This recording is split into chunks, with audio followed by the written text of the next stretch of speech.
station systems activated. As I promised in my last video, I will present to you today an obscure title from the late 90s, which also happens to be one of my favorite games ever. That game, of course, is Urban Assault, developed by the German company Terra Tools and published by the devil itself in September 1998. The reason why it has remained in my memory since then is because it's one of the games that I used to play religiously together with a neighbor of mine. Not in multiplayer, because that notion was foreign to us at that time, and also because he did not have a computer back then. He used to come to my place to play games together, and one of those that we played the most was Urban Assault. How do you ask? I control the keyboard and he the mouse. Co-op in a way. This was possible because of the nature of this title. It is a genre mix of action and strategy. You have a very high-tech map on which you can control squads of units just like a regular RTS, but you can also jump in the vehicles at any point to control them in a first-person perspective. It's not the first game that came up with this idea, and certainly not the best. That title goes to Battlezone, released also in the same year, but it still manages to get its job done despite the clunkiness of the controls.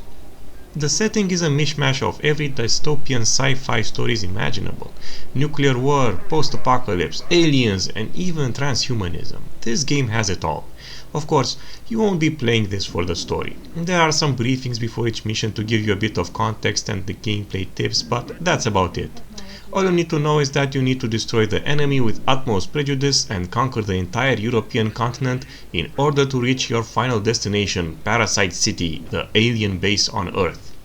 The cool thing about it is that the campaign map is non-linear, so you can pick and choose which region you want to attack.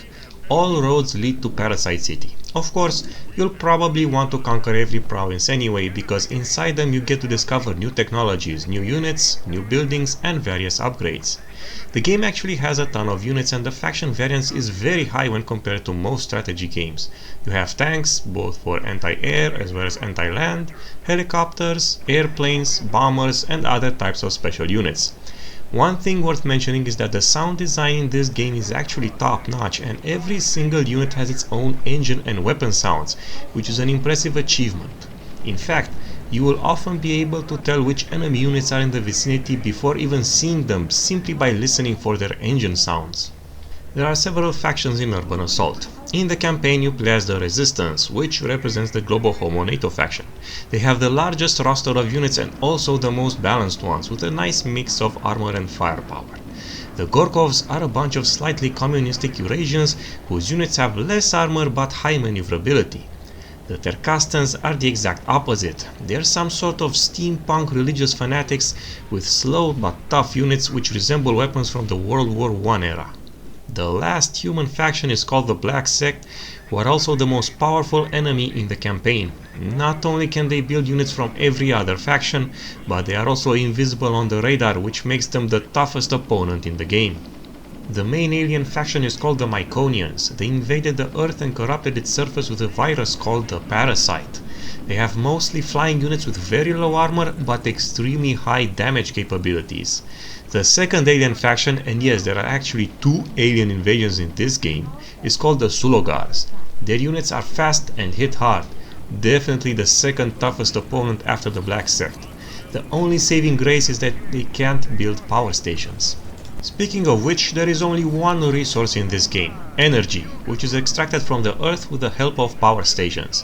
The catch is that they also require a large amount of land in order to extract properly, so you can build as many power stations as you want, but their extraction rate will actually take a hit unless you also have sufficient number of sectors in your possession.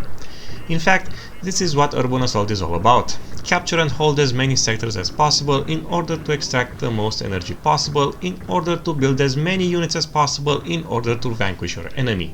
In theory, it is possible to just capture some key sectors in order to open the beam gate to teleport to the next region, because, as I mentioned before, your ultimate target is to reach Parasite City, but in practice you will probably have to destroy every enemy on the map anyway. Each faction is represented on the map by its host station. Destroy it and every enemy goes boom. The same can happen to you, of course.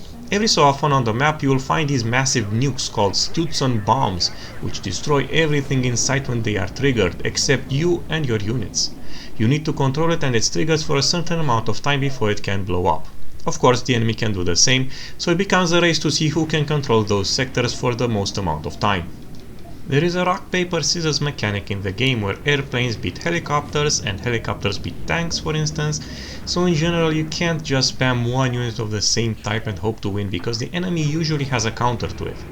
The only major issue is the pathfinding, which is atrocious.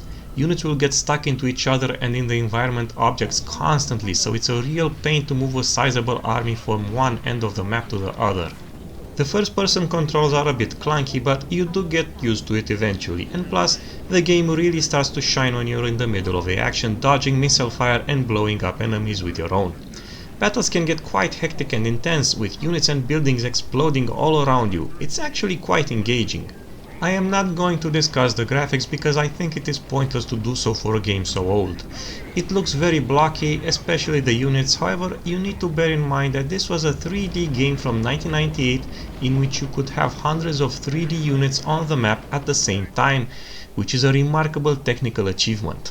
I think the one graphical aspect which remained with me to this day are the skyboxes. The textures might be low resolution, but they managed to capture the bleak atmosphere of the game perfectly. And hey, if you look closely, ever so often you can glimpse a tiny ray of sunlight, a sign that perhaps not all is lost and that one day the Earth will once again come back to life. If someone were to ask me why I prefer PC games instead of console ones, I would answer with two words: urban assault. Let me explain. Many years ago I was browsing the internet when I came across this website called Metropolis Dawn. Lo and behold, there was a group of people who loved this obscure game even more than I did, and not only did they set up a fan site, but they also created two full custom campaigns featuring the other two main human factions, the Gorkovs and the Terkastans. This is why I love this platform so much. No matter how old and obscure a game may be, there is always someone somewhere out there keeping it alive with the help of modding. In fact, there is also an open source project which makes this game easy to run on modern operating systems, including Linux, which works perfectly. If you see stuttering in the video, don't worry, this is just a recording. The game runs flawlessly. The only issue with the port is that currently, as far as I understand, the network code isn't set up yet. Speaking of which, last year was the first time me and my friend played this game in multiplayer, almost 25 years after we initially played it, which is insane if you think about it. We played the original version, not the port. I set up a small LAN in my house with two PCs and we played a whole bunch of old games that we used to play back in the day, which I might talk about in the future. One last thing before I bid you farewell: if you happen to have access to the Urban Assault Discord server, please post this video there so they can see it as well. I would do it myself, but it requires phone number verification. See you next time. Welcome.